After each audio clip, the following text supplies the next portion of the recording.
Ini nggak usah dirubah-rubahnya. Saya maksud saya nanti Udah itu R. Nah, udah. Kami udah. Ini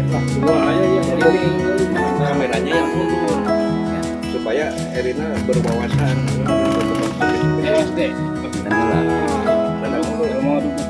Dah sip. Itu udah cukup udah. Ya, jadi santai gitu walaupun Menurut saya nggak masuk. dan orang udah. Ya.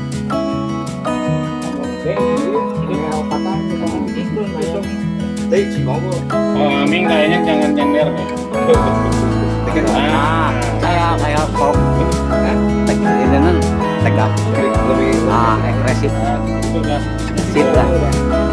Nah, langsung gitu ya. Udah itu kamera ya. jadi kode lagi kalau saya kerja lagi berarti on langsung. Siap. Oke ya. Udah. Ada sip. Dah. Nah. Udah on ya.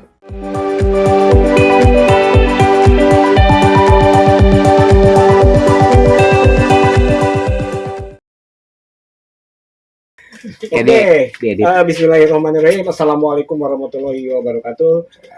Saudara-saudara, hari ini RND Channel berkunjung ke Pak Nijar, seorang tokoh di Purwakarta yang sudah sangat terkenal ya, Pak Aming. Nah, ini rekan saya, Aming Derahman, seorang pelukis juga seorang spiritualis yang sudah juga sangat terkenal.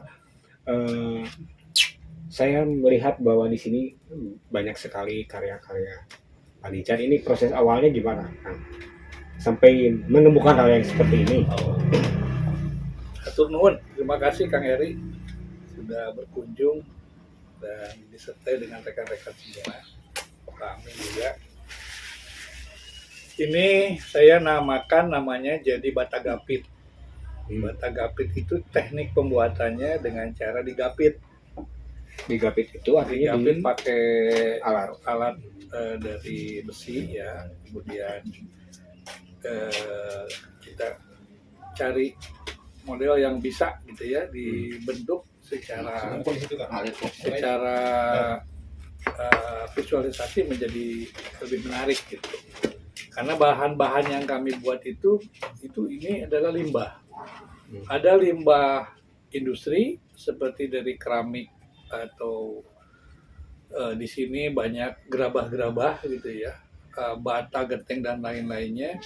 Itu kita giling halus, kemudian kita atur lolos meshnya berapa ya saringannya, yang kemudian diikat oleh semen.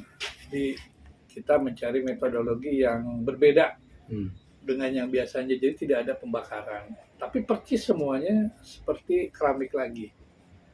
Yang kedua, kita juga ada limbah-limbah tambang.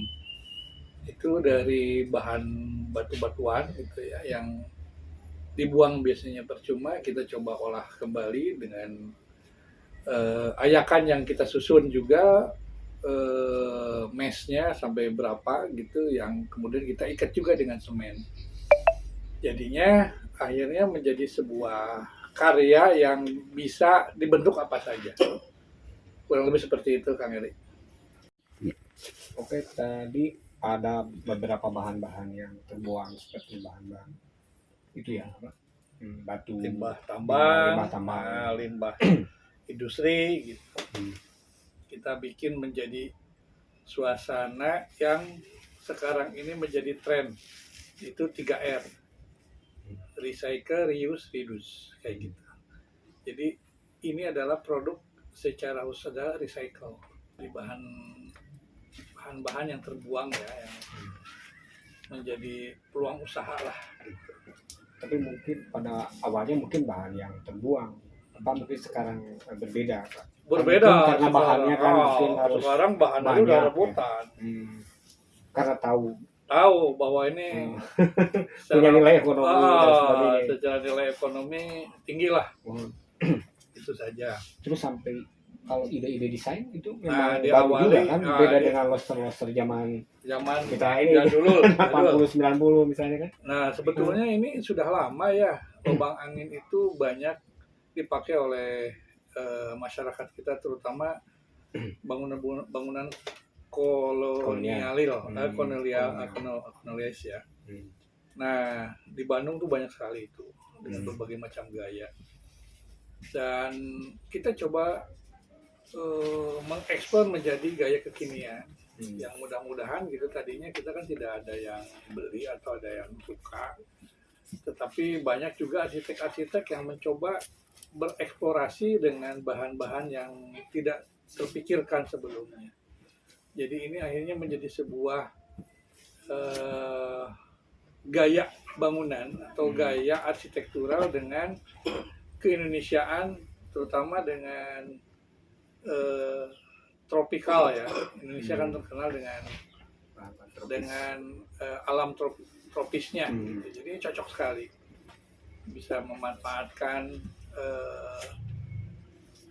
semua unsur yang ada di alam, angin, cahaya gitu dan lain-lain gitu. Kalau saya lihat memang desainnya tuh memperhitungkan juga angin dan cahaya gitu kan. Kalau lihat desainnya Iya, tidak ngeplet tembus gitu kan. Iya. Seperti ada liku-liku dan beberapa desain yang agak beda gitu. iya. Itu memang studinya agak lama juga. Ya, cukup lama Pak Heri. Ini kita lebih dari 4-5 tahun lah untuk bisa mengeksplor gitu. Dengan riset-riset kecil kita akhirnya ya menjadi sesuatu yang menarik gitu ya bagi orang yang melihat ini adalah sebuah peluang berkarya dengan desain-desain para arsitek-arsitek yang lumayan luar biasa lah. Yang bekerja sama dengan kami, ini menjadi sebuah eksplorasi dalam kita membentuk karya atau mempersembahkan karya. Walaupun karyanya itu ya untuk arsitek ya, tetapi sekarang kan bisa terkategorikan banyak gitu.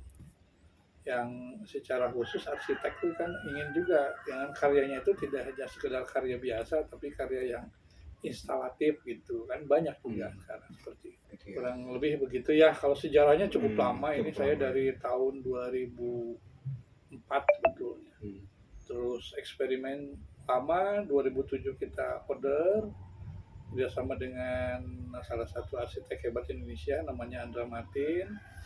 Kemudian ternyata dari situ wah banyak yang suka gitu ya. Sambutannya bagus dari sambutan para ya desainer-desainer Indonesia lah. Ya, kita kan pernah dulu ya sini waktu ada produksi waktu itu, dan saya ceritakan Pak Nizar tuh ada juga desainnya tuh di bandara bisa dipakainya apa di beberapa tempat gitu ya. Itu ada berapa misalnya yang agak spektakuler atau memang sangat sangat Anda sukai ketika itu dipasang? Yang fenomenal itu ya di Gelora Bung Karno ketika renovasi ya. Di hampir seluruh bangunan di situ memakai unsur-unsur dari karya Bata Gapit. Ya, saya sebut Bata Gapit biar mudah aja, karena ini sudah menjadi trendsetter ya, di mana-mana orang namanya Bata Gapit, padahal nama Bata Gapit itu brand usaha. Gitu, ya mungkin seperti aqua, jadi semua air bentuknya aqua gitu. Ya memang Pak Nizar ini kan pelopor ya, bisa disebut bisa dikatakan begitu untuk jenis-jenis apa istilahnya roster atau apa nih sekarang? Ya kerawangan, roster, breeze, apalagi ya banyak lah. Jadi untuk yang kontemporer yang ada banyak ini. Yang paling fenomenal ya salah satunya itu. Terus Starbucks di Dewata ya Bali itu salah satu juga. Kemudian hotel kata Oma di area Potato Head di Seminyak Bali itu juga salah satu yang bagus lah menurut saya. Itu kurang lebih seperti itu Pak. Dan banyak lagi yang lain-lainnya. Kalau soal harga gimana nih? Harga relatif ya bisa terjangkau, tidak terlalu mahal juga terlalu murah. Karena ini kan butuh proses ya. Ini karya handmade yang memang secara khusus dibuatkan dengan elemen-elemen berdasarkan kaidah-kaidah prinsip desain gitu ya, prinsip seni lah khususnya. Tidak serta-merta berkarya asal aja gitu, tapi semuanya ada perhitungan, terutama kerapihan, kepresisian, karena ini kan membutuhkan ukuran-ukuran atau Kalau di bangunan itu kan perlu ada perhitungan-perhitungan ya. Nah, ini kita juga memperhitungkan apa-apa yang akan dibuat ya. Karena nanti akan berakibat ke hal-hal yang lain. Beda 1 mili saja nanti akan berdampak kepada yang lainnya. Karena umumnya kan besar-besar. Iya, volumenya besar. Yaitu saudara-saudara Panijar ini karena dia pelopor juga untuk Kabit ini selain desainer dia juga kan pengusaha, jadi otomatis si barangnya itu harus berkualitas tinggi, Harus presisi ya, harus. dan sebagainya. Kita ingin yang terbaik lah. Yang terbaik lah. Yang terbaik untuk karya yang seperti ini di Indonesia khususnya. Oke, di sebelah saya juga ada Pak Aming, ini beliau juga kritikus bisa ya, mungkin kurator ya. Jadi dia sudah bisa menyelihat tuh karya-karya yang bisa dianggap mumpuni lah kayak gitu. Gimana nih Pak Aming melihat karya-karya Panijar ini? Nah, pertama gini Pak Eri ya. Kalau saya tadi kan dikenalkan sebagai seorang spiritualis. Jadi memang di dalam dunia spirit itu adalah seorang punya kemampuan itu adalah dampak dari membaca alam. Gitu ya. Nah, itu kalau di Islam itu disebut ikro. Nah, Panijar itu sejak kecil saya kira kan lahir di sini ya Panijar ya. Dia adalah orang Bumi Putra yang sangat akrab dengan alam yang ada di sini. Kemudian juga dengan pola industri yang ada di masyarakat secara tradisional dia udah sangat akrab. Yang disebut keramik, pleret itu kan itu sudah sangat terkenal. Nah, kemudian beliau dibesarkan di situ, kemudian punya waktu untuk berpendidikan ya. Alhamdulillah ya ada peluang. Beliau adalah sarjana seni rupa, pendidikan di IKIP, mungkin sekarang disebut UPI. Nah, kepulangan dari sini, dari dia bersekolah, tentu ada pola-pola baru yang dia pikirkan hasil dari sebuah proses belajar. Sehingga dia menemukan. Nah, apa yang dia temukan seperti tadi yang dijelaskan ada limbah. Mungkin orang-orang tradisi sudah punya proses cara kerja yang baku. Dari barahan A ke B, pemilihan barang dan sebagainya. Beliau malah antitesis sebetulnya dari situ. Yaitu dari limbah. Nah, limbah inilah kemudian bagaimana caranya dipikirkan menjadi memiliki nilai tambah. Nah, kemampuan utamanya adalah desain. Nah, saya kira pikiran-pikiran yang ada di sini adalah pikiran desain, makanya tadi nyambung dengan pola kerja arsitektur. Cuman tadi berbeda dengan cara tradisional yang beliau kerjakan itu butuh akurasi ukuran. Karena berkaitan dengan sistem ukur. Kalau arsitektur kan begitu, walaupun dunia kontemporer pasti ada pola yang dirancang. Nah, rancangan inilah yang membutuhkan presisi. Dan jadi saya kira yang ada di sini adalah pengembangan cara berpikir. Kalau bahan kemudian metode kerja, saya kira ini udah habit di sini, udah banyak cara. Cuman pemikiran-pemikiran baru ini yang dibawa oleh Kang Nijar ini yang kemudian menjadi kepeloporan tadi. Baik desain maupun cara kerja. Karena desain itu kemudian mengejar cara kerja kan. Saya pengen ini nih, bentuknya kayak gini, gimana cara kerjanya. Nah, karena tadi dia ada habit dari masa kecil melihat produksi massal. Nah, di situ udah nggak aneh. Sehingga menemukan pola-pola yang kayak tadi yang digapit ya apa kan itu pasti proses panjang ya Panijar ya. Nah, tapi kan ada spirit. Kalau bukan orang yang terbiasa melihat produksi genting atau kerajinan mungkin gimana ya caranya mungkin nggak nyampe. Nah, ini sebetulnya alam spiritual itu membicarakan tentang apa yang disebut ikro, kemudian yang disebut wirid itu. Wirid kan kontinuitas ya, kehusuan, kontinuitas. Ini terjadi repetisi karena kontinu. Nah, apa yang disebut kontinu inilah yang kemudian menghasilkan benda-benda yang menjadi daya tarik di ruang-ruang besar, di ruang-ruang terbuka seperti di bandara.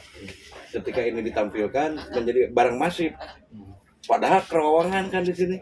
Tapi begitu ditampilkan mungkin nggak usah direkatkan juga udah jadi barang ya. Kayak pasal gitu kan.